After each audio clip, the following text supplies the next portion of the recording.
Hi, I'm Marianne Williamson, and I'm running for Congress. I'm running for the U.S. House of Representatives, California District 33. Sometimes people ask me, well, why are you doing this? And I think that I'm doing it for the same reason that so many millions of people around this country are expressing their frustration with the way things are. I feel like a government of the people, by the people, and for the people has become a government of a few of the people, and by a few of the people, and for a few of the people. And I think that if we are going to change the basic social contract between the American people and our government, that which was stated by Abraham Lincoln at Gettysburg Address, if we're going to change that contract, we need to have a very passionate conversation about it. You don't just mock the Gettysburg Address and not discuss it. We now have a situation which is very much a legalized system of corruption, a legalized system of bribery, and I think we need to face that fact. Moneyed interests wield an influence over the functioning of our government that is so disproportionate to that which is wielded by the average citizen, as to represent a kind of aristocratic system. You can call it a corporatocracy or plutocracy or an oligarchy. I don't think it matters what you call it, but it is a system in which major resources of our country have been siphoned off through banking policies, through trade policies, through tax policies, decade after decade after decade, until these major material and immaterial resources are held basically in the hands of a very few. We don't do that in America. No. We repudiated an aristocracy 200 years ago, and I have the sense that we need to repudiate it again. Well, we're used to thinking that the political status quo can be looked to face these challenges, to fix these problems for us. But we're living at a time where looking to the political status quo to fix these problems seems increasingly ridiculous because they created these problems. And that's why I'm running as an independent. Where the parties are so different these days, that's true that they're different, but underneath all that, there's some ways in which they are way too similar.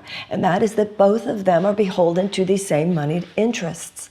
You know, as long as this is the case, we will never be able to deal adequately with global climate change because fossil fuel companies will continue to dominate the system. We will never be able to deal adequately with GMOs, herbicides, pesticides, and other ways that our food supply is being corrupted because chemical companies and big agricultural companies dominate the system.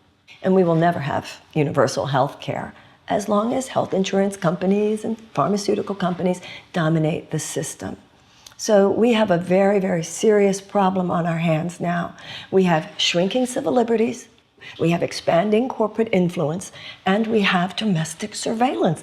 This is a very toxic brew. This can put American democracy into a death spiral. We need a serious pattern interruption. It is not enough to just tweak it here and tweak it there. We're past that. We can't any longer just deal with the effects without dealing with the cause of all this. We can't any longer just deal with the symptoms without calling the disease what it is. There is a cancer that is eating our democracy. There's an issue that's underlying all these other issues, and that is the issue of money in politics. That's why getting the money out of politics is the greatest moral challenge of our generation. You know, it's not like we've never had serious problems in this country before. Remember, this country was founded by people who, on one hand, encoded into our founding documents some of the most extraordinarily enlightened principles of life, liberty, pursuit of happiness, equality of rights, equality of opportunity. These principles are amazing. But let's not forget that many of the men who encoded these principles into those documents were themselves slave owners. So we've always had this dichotomy, always. But the narrative of American history has been that generation after generation, there have been forces, there have been people who have wanted to further embody and seriously manifest the democratic principles on which we stand, and there have been forces that would resist that. This is the point, though. We have always tended to self-correct. Yes, we did have slavery, but a generation arose. And with the abolitionist movement, and then of course the Civil War, we abolished slavery. Women didn't even have the right to vote. But a generation arose, and with the suffragette movement, we passed the 19th Amendment, and women got the right to vote. There was segregation, legalized segregation in the American South, Jim Crow laws, but a generation arose, and with the civil rights movement, paved the way for civil rights legislation. So those of us who are today taking a stand in whatever way we can, both within the electoral system and outside the electoral system, and saying we must do as other generations have done. You know, we were told by our founders that we must be vigilant. And every generation is a steward of democracy. It is ours to recognize, where are we doing well as a nation? Let's build on that. And where are we not doing well? Where do we need to course correct so that we can bequeath to our children a system at least as good as what we found, and hopefully better? So I believe that this is a very critical moment in American history. It's time for a generation to rise up, as others have done before us, and do what it takes to protect and foster our democracy. We're not doing that. We can't claim the solution until we truly name the problem. And the problem is something very nefarious going on here, the way money is speaking louder than the American people. But the great social justice movements of the United States arise from the people themselves.